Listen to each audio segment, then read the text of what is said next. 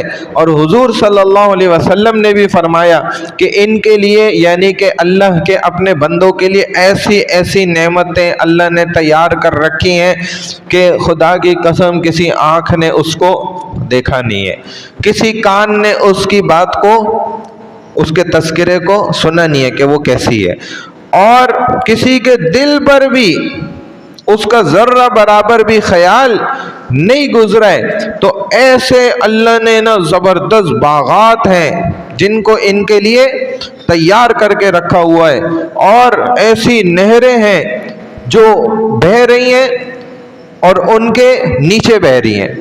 ان باغات کے یعنی کہ باغ موجود ہے تو انسان سوچتا ہے بھئی اس کے نیچے تو زمین ہی ہوگی، کیونکہ باغ میں اکثر تصور کس چیز کا ہوتا ہے؟ درخت کا. اور درخت کہاں اگتا ہے؟ پانی میں اگتا ہے. صرف پانی ہے اور پانی میں درخت اگا ہوا ہے، پانی کے اندر کبھی ایسا تصور نہیں ہے. تو اللہ تصور سے آگے بڑھ کر اس کو چیزیں دکھائیں گے وہاں. یعنی کہ آپ خود خیال کریں نا کہ یار یہ کیسے ہو سکتا ہے کہ باغ ہے اور اس کے نیچے نہریں چل رہی ہیں، یہ کیسے ممکن ہے؟ تو اللہ نے اس کا ایک تصور جو ہے نا حضرت سلیمان علیہ السلام کے زمانے میں دکھایا. بلقیس کے محل کے اندر جب حضرت سلیمان علیہ السلام داخل ہوئے اس کے محل میں، دعوت جو آئی تھی آپ نے پورا واقعہ سنا ہوگا، انشاءاللہ آئے گا اسی درس قرآن میں بھی. تو کہتے میں چل رہا ہوں اور نیچے پانی ہے، نہر ہے گویا، اور مجھے یقین ہی نہیں آ رہا. اور اب ہمارے دور میں تو یہ بڑا ممکن ہو گیا کہ ہم چل رہے ایسے پل بنے ہوئے شیشے کے، نیچے پانی ہے، اس کے اندر خول بنا ہوا ہے، اس کے اندر ٹرینیں برق رفتاری کے ساتھ گزر رہی ہیں، اس کے نیچے بھی پانی ہے، پھر پتہ نہیں کتنی تہوں میں جا کر جو ہے نیچے زمین ہے، لیکن پوری تیز رفتاری کے ساتھ وہاں سے ٹرینیں بھی اور کئی ہزار مسافروں کو لے کر وہاں سے گزر رہی ہیں. تو یہ اس سے بھی آگے کا تصور ہے کہ پورے باغات موجود ہوں گے، پھل دے رہے ہوں گے، حوریں اگی ہوئی ہوں گی، غلمان اگے ہوئے ہوں گے، نوجوان جس کو توڑے اور لے جائے اور جس چہرے کا چاہے ویسا بن جائے. یہ محبت، یہ تصور یہ اللہ نے دیا. اور نیچے نہریں بہہ رہی ہیں دودھ کی، شہد کی، اور جس چیز کی چاہے گا. تو اللہ نے نا یہ ایسا زبردست تصور اس کو دیا اور فرمایا کہ ان باغات سے کچھ کھانے کو اگر اس کا دل چاہے گا تو وہ بھی اس کو مل جائے گا، دیا جائے گا. تو یہ کہا جائے گا کہ اس جیسا ہمیں پہلے بھی کھانے کو دیا گیا. اب جب ان کو کچھ کھانے کو دیا وہاں پر، تو یہ ان کا کہنا جو قرآن خود بتا رہا ہے کہ قالوا، وہ کہیں گے ھذا الذی رزقنا من قبل، یہ تو ہمیں پہلے بھی کھانے کو ملا ہے، وَأُتُوا بِهِ مُتَشَابِهًا، اور اسی کے متشابہ اس جیسا شاید تم پھر لے کر آ گئے ہو. اور حالانکہ ان کو اس سے ملتا جلتا دیا بھی گیا ہوگا. تو اس کا کیا مطلب ہے؟ دو مطلب ہے. جو جنتی یہ کہیں گے نا کہ فرشتوں کو کہ یہ آپ ہمیں کیسا کھانا دے رہے ہو بھائی، یہ تو ہم نے پہلے بھی کھایا ہوا ہے، یا ملتا جلتا ہم نے پہلے بھی کھایا تھا، اسی کی طرح کا تھا. یہ جیسا آم آپ ہمیں دے رہے ہو یہ تو ہم نے پہلے بھی کھایا آم. میں مثال دینے کے لیے لفظ کہہ رہا ہوں، یہ جو آپ سیب دے رہے ہو، یہ سیب تو ہم نے پہلے بھی کھائے ہیں اور اسی جیسا ہی کھائے ہے، ہمیں دیکھنے میں تو ایسا ہی لگ رہا ہے وہ۔ تو اس بات کے نا فرمایا مفسرین نے کہ دو مطلب ہے۔ پہلا مطلب کیا ہے کہ جنت کے بعض پھلوں کی واقعی شکل و صورت دنیا کے پھلوں جیسی ہوگی، جیسا آم ہمیں ادھر نظر آتا ہے، شاید ممکن ہے کہ ادھر کا بھی آم اسی اسٹائل کا ہو۔ ادھر ہمیں کتنی قسمیں اس کی نظر آتی ہیں، ممکن ہے اس کی شکل و صورت دکھنے میں اسی انداز کی ہو تاکہ جنتی کو دھوکہ نہ ہو جائے نا۔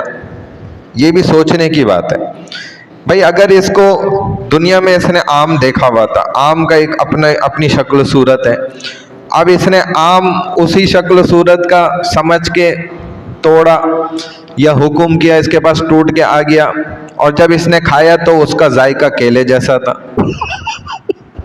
تو یہ کیا بولے گا؟ ارے بھائی یہ کیا ہو گیا ہمارے ساتھ، تو جنت میں بھی دھوکہ ہو گیا، کراچی میں تو ہوتا تھا۔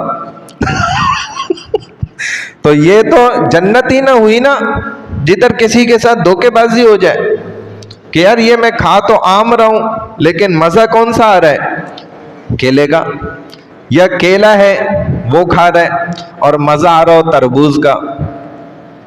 تو انسان سوچے گا تو نا جنت میں بھی کہ یہ کیا چل رہا ہے بھائی، مطلب یہ بھی اب مجھے پہچاننا پڑے گا کہ میں نے کیا چیز توڑی ہے تو اس کا کیا ذائقہ ہے۔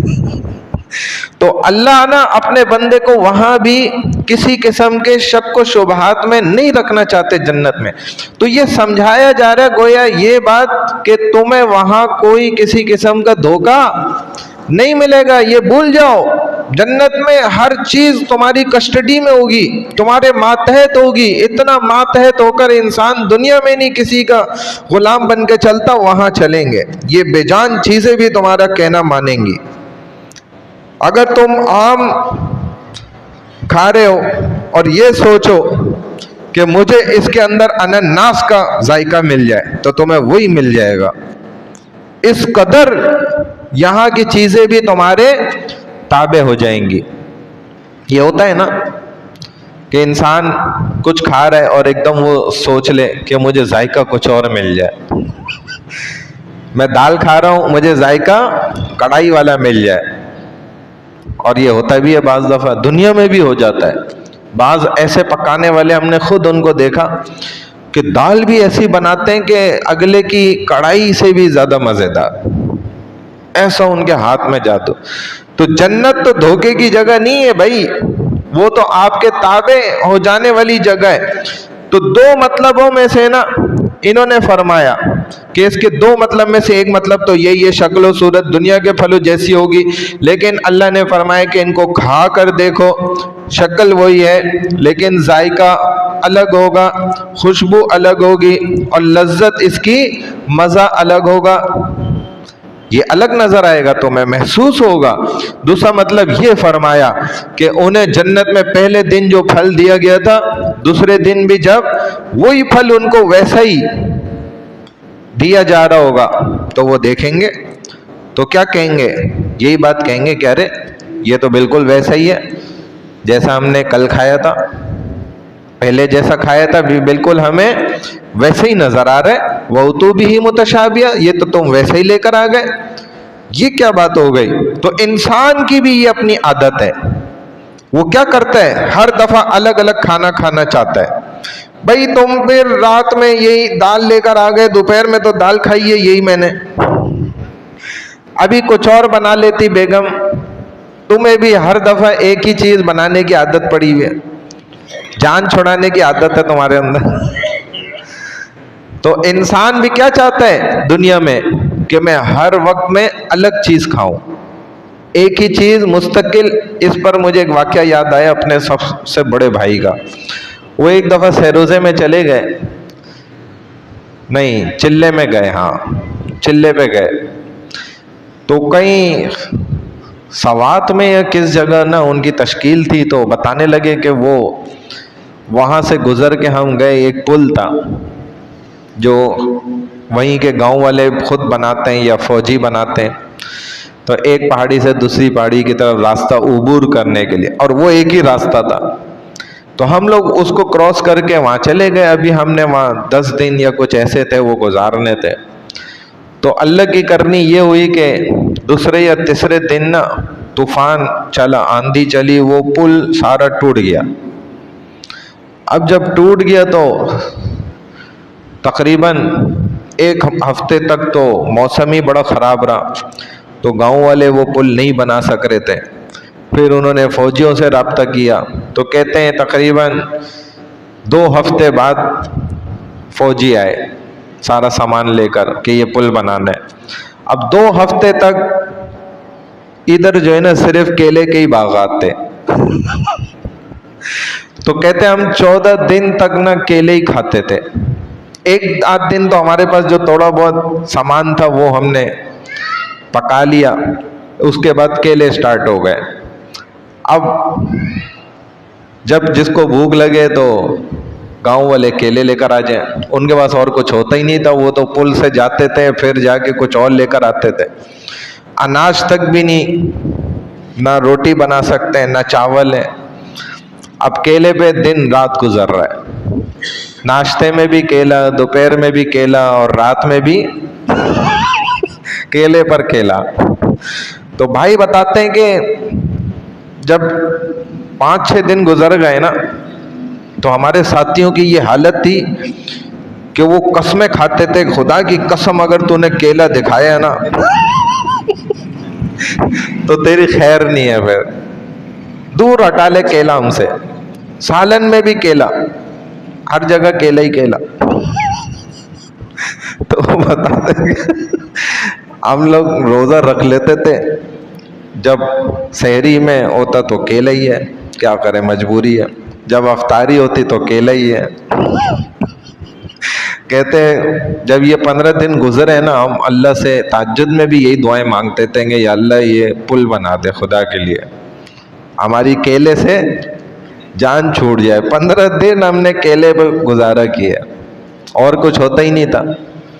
تو انسان دیکھو ایک چیز کھا کے کیا ہو جاتی ہے، اس کی عادت، تھک جاتا ہے. یہی تو بنی اسرائیلیوں نے کیا. من و سلوا، من اور سلوا یہ 2 ڈشیں تھیں تتر بٹیروں کی، اور یہ اللہ کے ہاں وہاں سے پک کر نیچے اسپیشل طریقے سے آتی تھی، فل پروٹوکول کے ساتھ، فرشتے لا رہے ہیں. اور بنی اسرائیلی کھاتے کھاتے کھاتے آخر میں کیا کہا انہوں نے کہ بھائی ہم تو اس کھانے سے تنگ آ گئے، اب یا اللہ یہ کھانا ہمیں اور نہیں کھانا. موسیٰ منع کر دو اللہ کو، ہمیں نہیں چاہیے. بتائیں. تو انسان کیا ہے، اس کی عادت بدلتی ہے، وہ چینج ہوتی ہے. لیکن جنت میں ایسا نہیں ہوگا. اسی لیے جنت میں ایسا کیوں نہیں ہوگا، اس کی وجہ یہ ہے کہ جب یہ ایک کھانا کھائے گا، کوئی ایک چیز کھائے گا، جب اگلی دفعہ کھائے گا تو اس سے 10 گنا زیادہ اس کا ذائقہ بڑھ چکا ہوگا، اور وہ نہ ختم ہونے والی زندگی میں ہمیشہ بڑھتا رہے گا. اب اللہ یہی فرما رہے ہیں وَلَهُمْ فِيهَا أَزْوَاجٌ مُطَهَّرَةٌ، اس کے اندر جنت میں تمہارے لیے پاکیزہ بیویاں ہوں گی. ان کے لیے جنت میں پاکیزہ صاف ستھری بیویاں ہیں جو حیض سے بھی پاک ہوں گی، نفاس سے بھی پاک ہوں گی، نخرے کرنے سے بھی پاک ہوں گی، بیماریوں سے بھی پاک ہیں، بول و براز سے بھی پاک ہیں، بڑھاپے سے بھی پاک ہوں گی، کمزوریوں سے پاک ہوں گی. کوئی ان کے اندر یہ گندگی نہیں ہے. دنیا کی عورت میں تو موجود ہے. تو جب یہ سب کچھ نہیں ہوگا، ہر وقت ریڈی ہے، تیار ہے، اور اس کی خوبصورتی ہر روز بڑھتی چلی جا رہی ہے، تو آپ پھر اندازہ کریں کہ کیا عالم ہوگا. تمام اخلاقی کمزوریوں سے وہ پاک ہے. بعض دفعہ انسان ہے نا، عورت ہے، کمزور ہے، ساری کوششیں اپنی کر لیتی ہے شوہر کو خوش کرنے کی، لیکن پھر بھی کوئی اخلاقی ایسی بات کر جاتی ہے کہ مزاج کو جو ہے نا ہلا دیتی ہے. مرد کہتا ہے کہ بھائی تو نے سب تو کر لیا، لیکن میرے ساری زندگی کے کیے کرائے پر ایک لفظ میں تو نے پانی پھیر دیا. اور یہی تو عورت ہے. ہمارے استاد شیخ الحدیث حضرت مولانا فضل محمد سواتی دامت برکاتہم فرماتے تھے کہ عورت تم 100 سال اس کے نخرے اٹھا لو، سر پہ بٹھا لو، 100 سال اس کو پال لو، اور ذرا سا کچھ گڑبڑ ہوا نا ایک دم کہے گی کہ تو نے تو کیا ہے میرے لیے اور یہ بد اخلاقی ہو گئی۔ اور حور جنت والی یہ اس سب چیزوں سے پاک ہے۔ تو قرآن پاک میں نا اکثر یہ بیان سن کر بعض لوگ کیا ہوتے ہیں، شرما جاتے ہیں کہ یار یہ کیا چکر ہے، عورتوں کی باتیں کر رہا ہے قرآن، اللہ عورتوں کی ہمیں باتیں سنا رہے ہیں، تو ہمیں شرم آ جاتی ہے۔ لیکن یہ ضروری ہے، اللہ نے جوڑے بنائے انسان کی تسکین اور خوشی کے واسطے، اللہ نے ہر چیز کا جوڑا پیدا کیا، تو اس میں کوئی شرمانے والی بات نہیں ہے۔ پھر ایک عورتوں کا بڑا اعتراض ہے، جو آج کل کے سوشلزم والے عورتیں ہیں نا، خصوصاً جو دنیا دار فیشنیبل لیڈیز ہیں، جو کہتے ہیں ساڈا حق اتھے رکھ، اور اسلام نے ہمارے لیے کیا کیا ہے، اور ہمارا سکون چین چھین لیا، اور یہ کر لیا، ہمیں پابندیاں، ہمیں پردے میں لپیٹ دیا، ہمیں گھروں کی 4 دیواری میں بند کر دیا۔ تو بے وقوف عورت، تمہیں خود سوچنا چاہیے کہ تمہاری عزت اسی چیز کے اندر ہے، تم اپنی عزت کو خود نیلام کرنے نکل رہی ہو اپنے ہاتھوں سے۔ تو قرآن نے تمہیں عزت دی، اسلام نے تمہیں عزت دی، اللہ نے تمہیں مالکن بنایا ہے۔ تو اب کیا ہے کہ یہ عورت کہتی ہے، اعتراض کرتی ہے کہ مردوں کو تو حوریں مل جائیں گی، عورتوں کو کیا ملے گا؟ یہ ایک بڑا اعتراض ہے آج کل نا، بہت زیادہ۔ تو اللہ نے قرآن میں کیوں نہیں ذکر کیا کہ عورتوں کو بھی تو کچھ دیں، ہم نے کیا کیا؟ تو اس کا جواب یہ ہے کہ شرم و حیا وہی چیز ہے، ورنہ تو دنیا کی با حیا عورت کو دیکھا جائے تو یہ آخرت والی جنت والی عورت سے، حوروں سے بہت زیادہ افضل ہے۔ جنت کی حوریں تو ماسیاں ہیں جنت کی، اصل مالکن تو یہی عورت ہے۔ جب تمہیں جنت کا مالکن بنا دیا، تم جنت کی مالکن ہو، تمہیں پھر اور کیا چاہیے؟ خود سوچیں، سب سے افضل یہ عورت ہوگی، وہ حوریں تو اس کی نوکرانیاں ہوں گی گویا، وہ تو اللہ نے بنائی ہے نا، ان کے اندر وہ چیز تھوڑی ہے جو اس عورت کے اندر ہے، وہ اللہ کی عبادت تھوڑی کرتی ہیں، نہ ان کے اندر شہوت ہے نہ اور چیزیں، یہ تو اللہ نے اس عورت میں رکھی اور اس کا مقام اونچا رکھا۔ ترمذی شریف میں بھی ایک روایت ہے، ام سلمہ رضی اللہ تعالیٰ عنہ جو ہماری روحانی ماں بھی ہیں، انہوں نے سوال کیا، یا رسول اللہ، دنیا کی عورتیں افضل ہیں یا جنت کی حوریں افضل ہیں؟ یہ سوال کیا تو اللہ کے رسول صلی اللہ علیہ وسلم نے جواب میں فرمایا کہ دنیا کی عورت زیادہ افضل ہے۔ تو انہوں نے پھر پوچھا کہ کیوں یا رسول اللہ، دنیا کی عورت کیوں افضل ہے، اور جنت کی حور جس کی اتنی تعریفیں ہم سنتی ہیں وہ افضل کیوں نہیں ہے؟ تو فرمایا کہ نماز، روزہ اور اللہ کی عبادت یہ کون کرتی ہے؟ دنیا کی عورت۔ آخرت کی عورت یہ کر سکتی ہے؟ جو جنت میں حور موجود ہے وہ تو یہ سارے کام نہیں کر سکتی، اس کو تو وہ ان چیزوں سے مبرہ ہے، بری ہے، اور انہی عبادات سے جو ہے نا ہمارا مقام اونچا ہو جاتا ہے۔ تو فرمایا وَهُمْ فِيهَا خَالِدُونَ، یہ بہت بڑی خوشخبری ہے کہ اس جنت میں ہمیشہ یہ لوگ رہیں گے۔ جنت میں ہمیشہ رہنا یہ وہاں کی بڑی نعمتوں میں سے ایک بڑی نعمت ہے۔ دنیا کی کوئی نعمت بھی ہمیشہ رہنے والی نہیں ہے، یہاں کی خوشی ہے یا غم ہے، مسکراہٹیں ہیں، یہاں کی پریشانی ہے، یہاں کے جتنے بکھیڑے ہیں یہ سب کیا ہو جائیں گے؟ ایک وقت آئے گا کہ ختم۔ لیکن جنت کی نعمت وہ کبھی بھی ختم ہونے والی نہیں ہے۔ جنت میں ایسا کچھ ہے ہی نہیں کہ کوئی چیز آپ کو کہہ دی جائے کہ بھئی آپ نے بہت زیادہ استعمال کر لی، لہذا اب آپ کو کل یہ آج رات ایکسپائر ہو جائے گی 12 بجے۔ جیسے موبائل کے کارڈ ایکسپائر ہو جاتے ہیں نا، تو جنت میں ایسا کچھ بھی نہیں ہے۔ اللہ نے جنت کی خوشی ہمیشہ کے لیے رکھی۔ تو آگے فرمایا ان اللہ لا یستحیی ان یضرب مثلا، بے شک اللہ نہیں شرماتے کہ مچھر یا اس سے بھی حقیر چیز کی مثال دیں۔ مثلا ما بعوضۃ فما فوقها، اللہ کو اس بات سے کوئی شرم و حیا نہیں آتی ہے کہ وہ تمہارے کو مثال دے مچھر کی یا اس سے بھی کمتر چیز کی جو اس سے بھی نیچے ہو، کیونکہ مچھر کو ہمارے ہاں کوئی حیثیت نہیں دی جاتی، بلکہ جدھر نظر آ گیا فوراً اس کی شہادت پکی ہے۔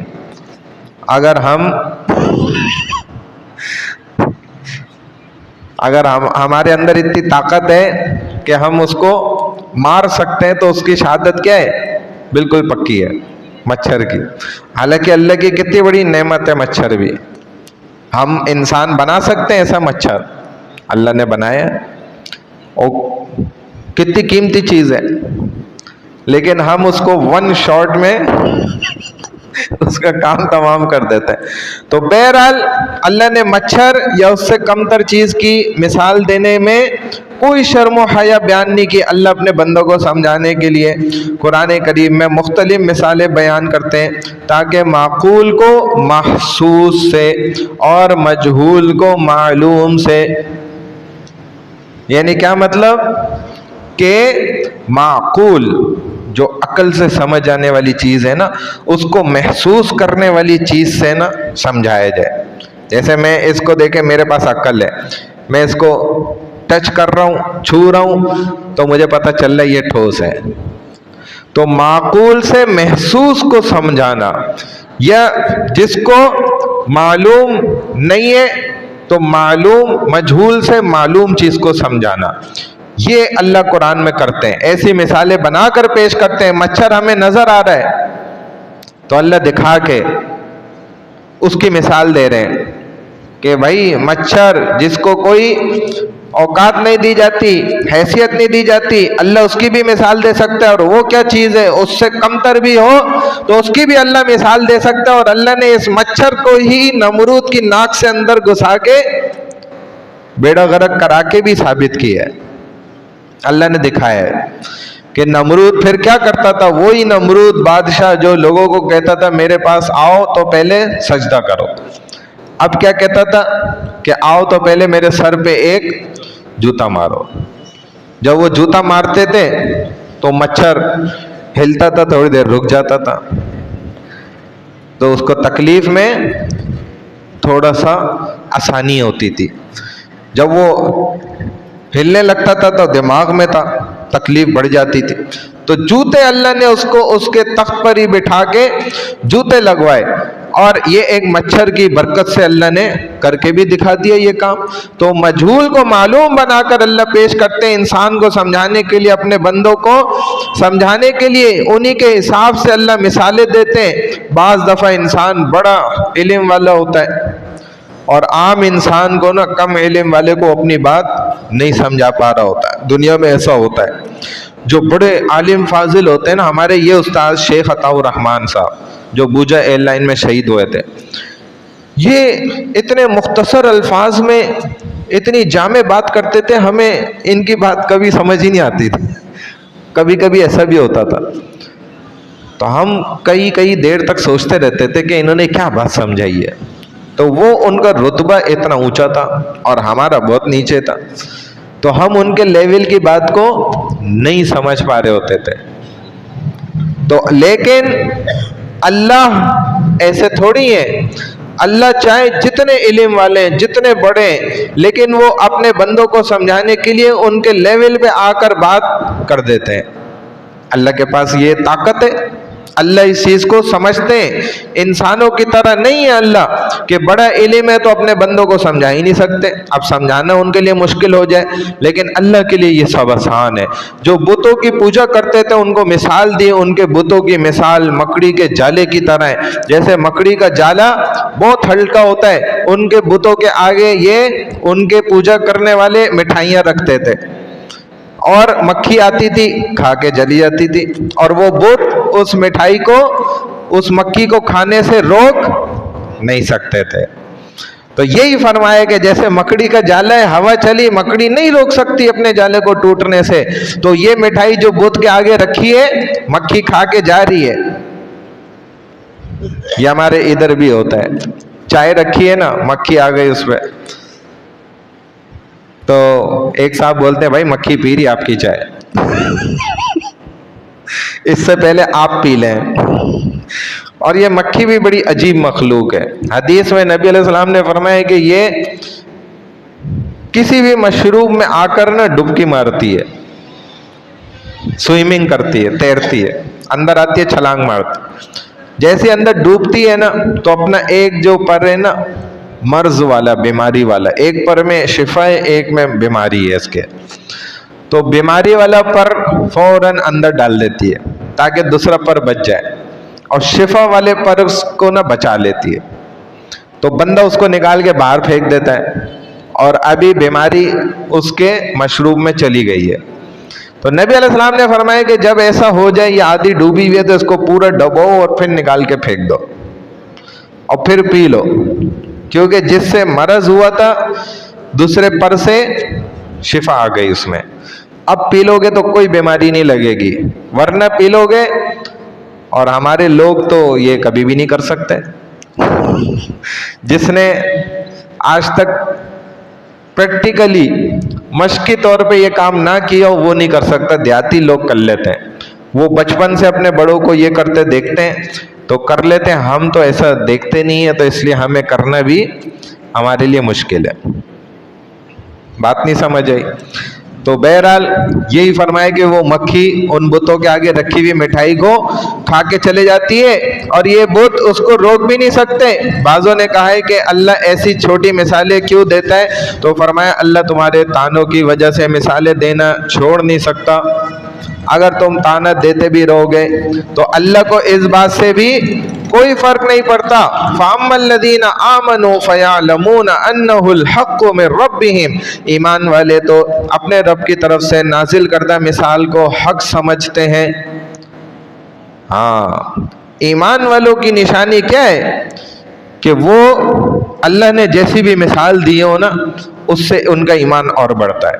فَيَعْلَمُونَ أَنَّهُ الْحَقُّ، وہ تو کیا کہتے ہیں کہ ہمارا تو اس بات پہ بھی ایمان ہے کہ اللہ نے جو مثال دی ہمارے فائدے کے لیے دیے، جو لوگ ایمان لائے وہ جانتے ہیں بے شک یہ حق ہے ان کے رب کی طرف سے، لیکن جو کافر ہیں وہ کیا کہتے ہیں کہ ان مثالوں کے ذکر کرنے سے اللہ کا مقصد کیا ہے، اور یہ بھی فرمایا کہ اللہ ان مثالوں سے بعضوں کو گمراہ کرتا ہے۔ وَأَمَّا الَّذِينَ كَفَرُوا فَيَقُولُونَ، جو لوگ کافر ہیں وہ کیا کہتے ہیں کہ ماذا اراد اللہ بہذا مثلا، اللہ کا ان مثالوں کو دینے سے کیا مطلب ہے، کیا اللہ چاہتا ہے؟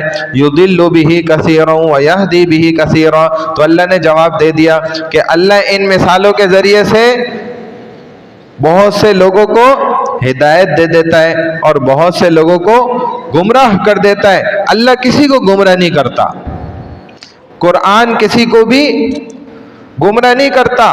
قرآن تو بحیثیت خود بنفس نفیس کتاب نور ہے، ہدایت کی کتاب ہے، اور نور کی برکات کی کتاب ہے، یہ رحمت کی کتاب ہے۔ اللہ کسی کو نہیں گمراہ کرتے، نہ کتاب اللہ قرآن کسی کو گمراہ کرتا ہے۔ اس کی مثال یوں ہے کہ بارش برستی ہے تو زمین میں کسی جگہ پر گلے لالا اگا دیتی ہے اور کسی جگہ پر کیکر کے اور خطرناک نوک والے کانٹے دار درخت اگا دیتی ہے۔ اس میں کیا بارش کا قصور ہے؟ نہیں، اس میں تو زمین کا قصور ہوا۔ تو ہدایت کی وحی کی بارش اللہ آسمان سے اتارتا ہے، اور جس دل میں اس کو ہدایت کو ماننے کی طاقت ہوتی ہے، استطاعت ہوتی ہے، تو وہ دل اسی وحی کی بارش سے کھلکھلا جاتا ہے، اس کا ایمان اور تازہ ہو جاتا ہے، یقین اور پختہ ہو جاتا ہے، وہ اسلام پر اپنی جان اور مر مٹنے کے لیے تیار ہو جاتا ہے۔ اور جس کے دل کے اندر سختی ہوتی ہے اور کجی ہوتی ہے اور اس کے دل کے اندر گمراہی ہوتی ہے، تو اس کے دل پر اس قرآن کی وحی کی بارش کا کوئی اثر نہیں ہوتا۔ اس میں بارش کا قصور نہیں ہے، بارش تو پوری دنیا میں ہوتی ہے۔ بعض علاقے ملک ایسے ہیں ادھر 12 مہینے بارش ہوتی ہے، نکاسی کا نظام بہت اچھا ہے، اور کراچی میں ہوتی ہے تو میں نے دیکھ لیا کہ یہاں کیا ہو جاتا ہے، ٹھیک ہے نا، تو کتنا فرق پڑ جاتا ہے۔ تو یہ تو آسمان سے اتری ہے، بارش کا اس میں کوئی قصور نہیں ہے، اس میں ہمارے دل کی زمین کا قصور ہے، ورنہ بارش تو باعث خود دیکھا جائے تو رحمت ہے۔ تو قرآن کی وحی کی بارش یہ نور ہے، ہدایت ہے۔ جن کے دلوں میں ایمان ہے وہ اس قرآن کو سنتے ہیں، ان کا ایمان اور تازہ ہوتا چلا جاتا ہے اور نور بڑھتا چلا جاتا ہے۔ اور اگر دل میں صلاحیت نہ ہو، غلاظت بھری ہو، تو دلوں میں قرآن کا بھی کوئی اثر نہیں ہوگا، وہ قرآن کو سننے کے لیے بھی مسجد میں بیٹھنے کو تیار ہرگز نہیں ہوں گے۔ اگر دل میں غلط چیزیں بھری ہوئی ہیں تو یہ فرق پڑے گا۔ بالکل یاد رکھیں اس بات سے کہ قرآن سے فائدہ اٹھانے کے لیے دلوں کو صاف کرنا نہایت ضروری ہے۔ اگر قرآن کا علم سیکھنا ہے تو دل کو صاف ستھرا پاک کرنا پڑے گا۔ یہی تو ہمارا ایمان ہے، اسلام ہے کہ ہم سب سے پہلے دل کو کس سے صاف کرتے ہیں؟ لا الہ الا اللہ محمد الرسول اللہ۔ لا الہ الا اللہ کی جھاڑو جب چلتی ہے تو یہ سارے جالوں کو، ظلمت کے جالوں کو صاف کر دیتی ہے، دل پاک ہو جاتا ہے۔ اب قرآن دل میں اثر کرتا ہے۔ یہ دل ہمارا ایک پیالے کی مانند ہے، اگر گندا پیالہ ہوگا اس میں آپ دنیا کا سب سے مہنگا ترین مشروب ڈال دیں، وہ بھی کیا ہو جائے گا؟ گندا ہو جائے گا۔ اور اگر یہ دل کا پیالہ صاف ستھرا ہے تو پھر اس میں آپ ہلکا مشروب بھی ڈالیں گے، وہ بھی اپنی جگہ صاف ستھرا برقرار رہے گا اور آپ کو فائدہ دے دے گا۔ ورنہ کیا ہے، دل کالا ہوگا تو کتنا قرآن سناتے چلے جاؤ، سنانے والے قرآن کو کون ہے؟ اللہ کے رسول صلی اللہ علیہ وسلم۔ اتارنے والے کون ہیں؟ اللہ خود ہے۔ کس کے ذریعے بھیج رہے ہیں؟ جبرائیل کے ذریعے۔ سامنے کافر کون کھڑا ہوا ہے؟ ابو جہل۔ خود محمد الرسول اللہ صلی اللہ علیہ وسلم اس کو سنا رہے ہیں کہ سن لے، مان لے، لیکن وہ نہیں مان رہا، اس کا دل۔ کیا وجہ تھی؟ یہی وجہ تھی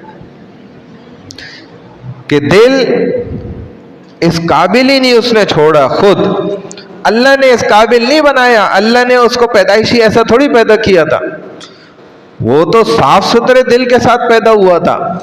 ہر انسان جو چاہے غیر مسلم بھی ہے وہ صاف ستھرے دل کے ساتھ پیدا ہوتا ہے، بعد میں وہ خود اپنے دل کو کالا کر لیتا ہے یا سفید کر لیتا ہے، یہ اس کی اپنی محنت ہوتی ہے، اس کے اپنے اعمال ہوتے ہیں، اس کی وجہ سے وہ اس کو ویسا بناتا ہے۔ وَمَا يُضِلُّ بِهِ إِلَّا الْفَاسِقِينَ، یہ یاد رکھو، اور گمراہی میں مبتلا تو صرف فاسقوں کو ہی رہنے دیتا ہے، اس کے ذریعے گمراہ نہیں کرتا، مگر ان کو صرف جو فاسقین ہیں، جو ہیں ہی نافرمان، اور نافرمانوں کی 3 علامات ہیں، یہ آگے اللہ تعالیٰ بتلا رہے ہیں۔ اور یا اللہ آپ ہمیں ان تینوں میں سے ہرگز کسی ایک میں بھی شامل نہ فرمائیں، ہماری حفاظت فرمائیں، فاسقوں والی علامات ہمارے اندر ہرگز کبھی بھی پیدا نہ فرمائیں۔ اور پہلی علامت کیا ہے؟ فرمایا کہ الذین ینقضون عہد اللہ من بعد میثاقہ، جو لوگ اللہ سے پختہ عہد کرنے کے بعد اسے توڑ دیتے ہیں، پکا یقینی عہد کرنے کے بعد، جو ہم نے ایک عہد کیا عالم ارواح میں اللہ سے، الست بربکم، اللہ نے فرمایا کیا میں تمہارا رب ہوں، دنیا میں جا کے میری بات مانو گے؟ قالوا بلا، تو سب نے کیا کہا؟ بے شک یا اللہ آپ ہمارے رب ہیں، ہم آپ ہی کی بات مانیں گے، کبھی آپ کی بات سے نہیں پھریں گے۔ پھر دوسرا عہد اللہ نے نبیوں سے کیا، اور جو نبیوں سے عہد لیا تو یہ گویا امتیوں سے بھی عہد ہو گیا۔ وَإِذْ أَخَذَ اللَّهُ مِيثَاقَ النَّبِيِّينَ، جو اللہ نے ایک عہد لیا کہ عہد شکنی تو نہیں کروگے؟ تو نبیوں نے کہا کہ بالکل نہیں، یعنی کہ ایک نبی موجود ہے، اس کے زمانے میں دوسرا نبی آ گیا تو وہ بھی اس کے طریقے پہ چلے گا، اور نبی آئے تو ان کی اتباع ان کو کرنی پڑے گی، ان کی مدد ان کو کرنی پڑے گی، اور وہ ان کی تائید ضرور کریں گے۔ اسی طرح آخر الزمان رسول اللہ صلی اللہ علیہ وسلم کا زمانہ آیا تو نبی علیہ السلام کے زمانے میں بھی اگر حضرت موسیٰ بھی آ جائیں گے، بالفرض مثال دے رہا ہوں، تو وہ بھی کس کی اتباع کریں گے؟ رسول اللہ صلی اللہ علیہ وسلم کی اتباع کریں گے۔ اور اگر ان کے زمانے میں حضرت عیسیٰ بھی آ جائیں گے تو ان کا اپنا دین ہرگز بھی نہیں چلے گا، وہ بھی رسول اللہ صلی اللہ علیہ وسلم کی ہمیشہ اتباع کریں گے، اور یہ حق ہے ان کا۔ تو جیسے امتیوں کے بھی ذمہ لگا دیا کہ یہ بھی نبیوں کی تائید کریں گے، ان کے ساتھ عہد شکنی ہرگز نہیں کریں گے، تو پہلا فاسق یہ ہے کہ جس نے پکے پکے وعدوں کو توڑ کے رکھ دیا، پہلا۔ دوسرا کیا ہے؟ وَيَقْطَعُونَ مَا أَمَرَ اللَّهُ بِهِ أَن يُوصَلَ، اور جس تعلق کو اللہ نے جوڑنے کا حکم دیا تھا اس کو بھی وہ توڑ دیتے ہیں۔ اس میں کون سا سب سے بڑا تعلق ہے؟ بندے کا اپنے رب کے ساتھ۔ یہ تعلق سب سے زیادہ مضبوط ہونا بہت ضروری ہے۔ اسی طرح امتی کا اپنے نبی کے ساتھ تعلق، سنتوں پہ چل کے وہ تعلق مضبوط ہو جاتا ہے۔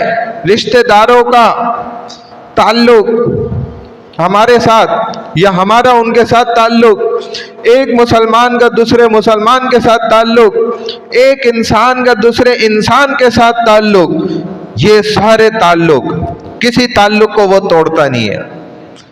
یہ دوسرا، اگر تعلق توڑتا ہے وہ دوسرے نمبر کے اندر فاسق میں شامل ہو گیا، فاسقین۔ اور تیسری نشانی وَيُفْسِدُونَ فِي الْأَرْضِ، اور وہ زمین میں فساد کرتے ہیں۔ زمین میں فساد کرنے کا مطلب کیا ہے؟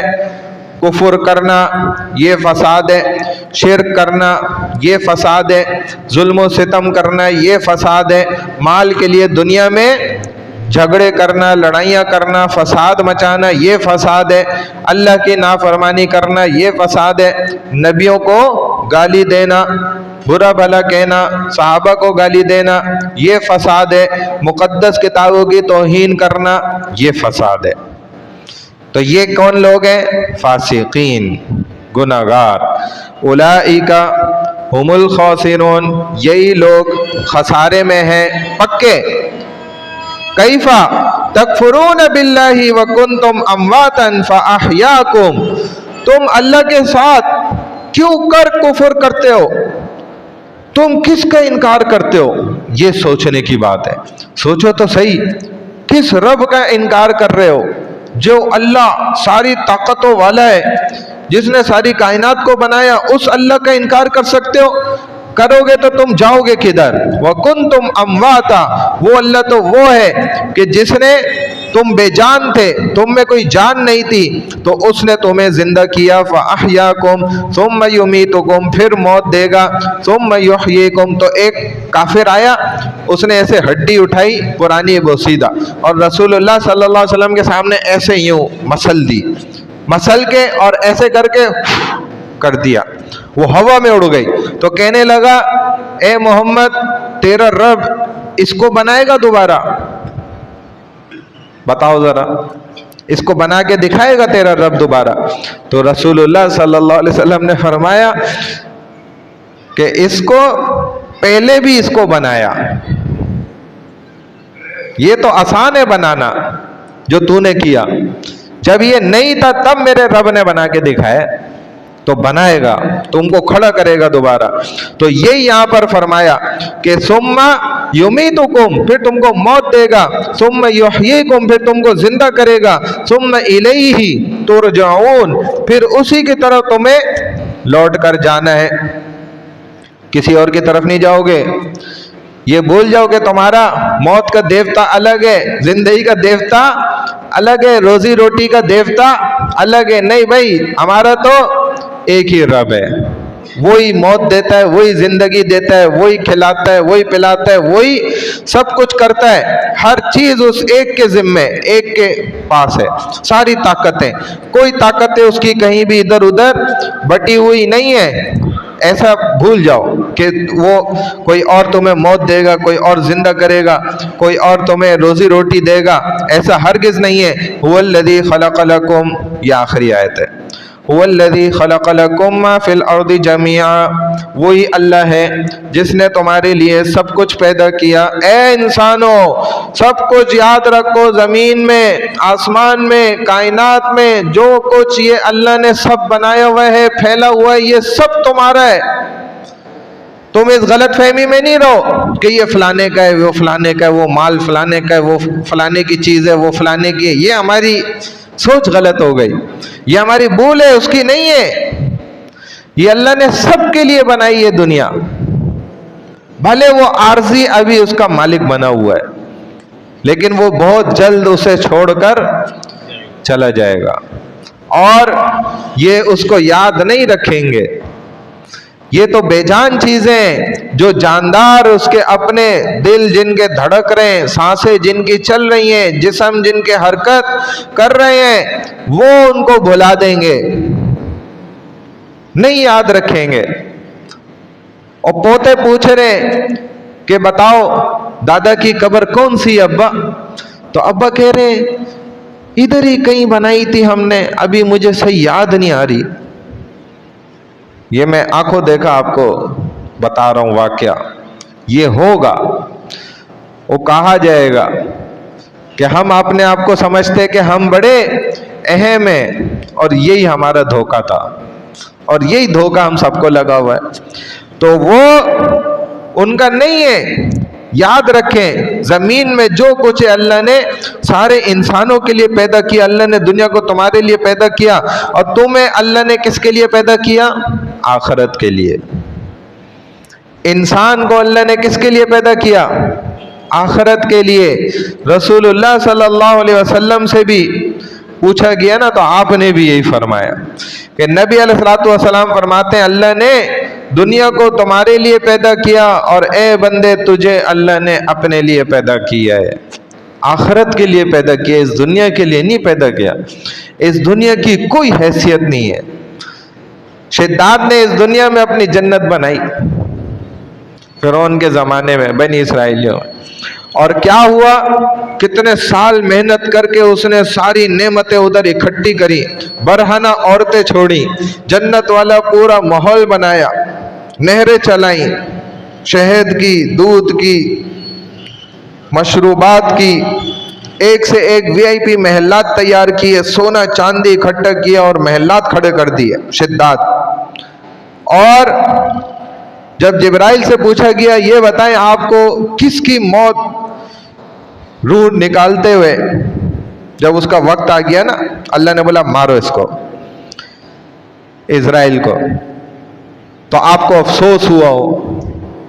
تو دو وقتوں پہ انہوں نے کہا، ایک اس میں سے یہ شداد تھا، تو انہوں نے کہا مجھے شداد کی روح نکالتے ہوئے نا ایک عجیب سا محسوس ہونے لگا کہ یار اس نے اتنے سالوں تک جنت بنائی، اور ابھی یہ اس جنت میں داخل ہو رہا ہے، اور اللہ کا حکم ہے کہ اس کی روح قبض کرو۔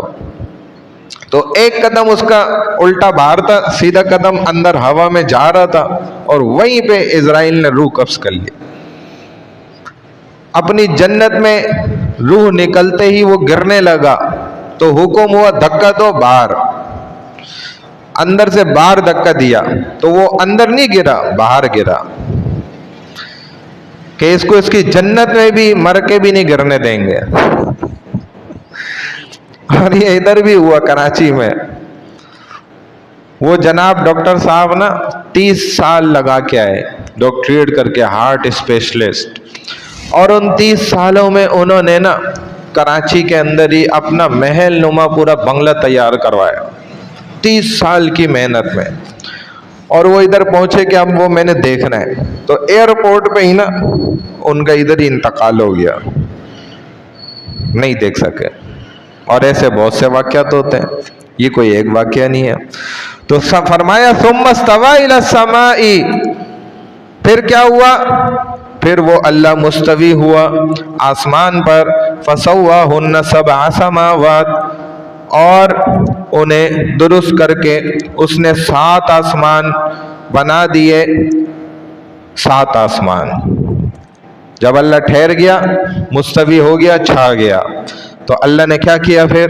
فسواہن سبع سماوات، 7 آسمان بنا دیے۔ کون سے 7 آسمان؟ تو اس میں مختلف اقوال ہیں۔ قرآن میں نا 7 آسمان ذکر کیے گئے، تورات کے اندر بھی نا 7 آسمانوں کا ذکر کیا گیا۔ بعض نے فرمایا کہ 7 آسمان سے مراد مشہور 7 سیارے ہیں، جن میں پہلا قمر ہے، دوسرا مریخ ہے، تیسرا عقارب ہے، چوتھا زہرہ ہے، پانچواں شمس ہے، اور چھٹا مشتری ہے، اور 7واں زحل ہے۔ یہ 7 سیارے ہیں جو ذکر کیے گئے، اس سے مراد ہیں۔ اور بعض سائنسدان یہ کہتے ہیں کہ قرۂ ہوائی کے اندر نا 7 تہیں پر مشتمل ایک دوسرے سے مختلف خصوصیات والی قوی، زبردست، مضبوط، طاقتور خصوصیات کے حامل یہ تہیں ہیں جو ایک دوسرے کے اوپر مختلف ہیں، یعنی کہ ہر ایک دوسرے سے الگ ہے، اور جب ان کا حساب لگایا جاتا ہے تو یہ ٹوٹل تہیں کتنی بن جاتی ہیں؟ 7 بن جاتی ہیں۔ تو فرمایا کہ اس سے وہی تہیں مراد ہیں ساری، اور اس کا علم کون رکھتا ہے؟ وَهُوَ بِكُلِّ شَيْءٍ عَلِيمٌ،